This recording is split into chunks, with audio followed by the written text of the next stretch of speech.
Coming to Jaganmohan Reddy, AP మాజీ ముఖ్యమంత్రి, ప్రతిపక్ష నేత. ఆయనకు ఈ విశ్వావసునామ సంవత్సరం ఎలా ఉండబోతోంది?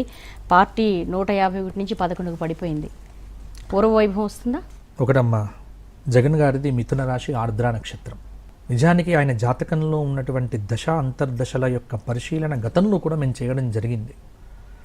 మాకు ఇప్పటికీ నాకు అర్థం కాని అంశం ఏమిటి అంటే, నిజానికి అవయోగం కలగకూడదు జాతకరీత్యా. మరి అవయోగం కలిగింది అంటే ఎంతో కొంత పుణ్యప్రభావం లేనట్టు లెక్క.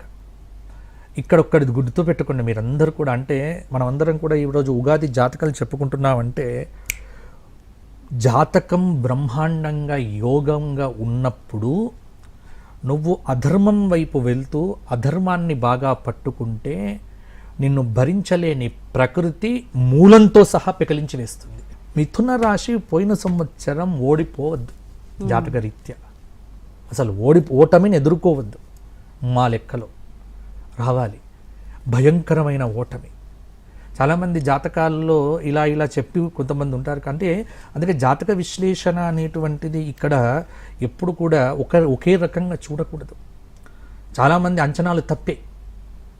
కాబట్టి కేవలం కుండలి వేసుకునేది చూస్తే కాదు, ఒక జ్ఞాన దృష్టి కావాలి.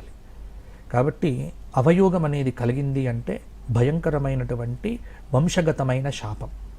పెద్ద యోగాలైతే భవిష్యత్తులో లేవు. అవయోగమే చాలా ఎక్కువగా కనిపిస్తూ ఉన్నది. ఇంతకంటే ఎక్కువగా చర్చ చేయడం మంచిది కాదు.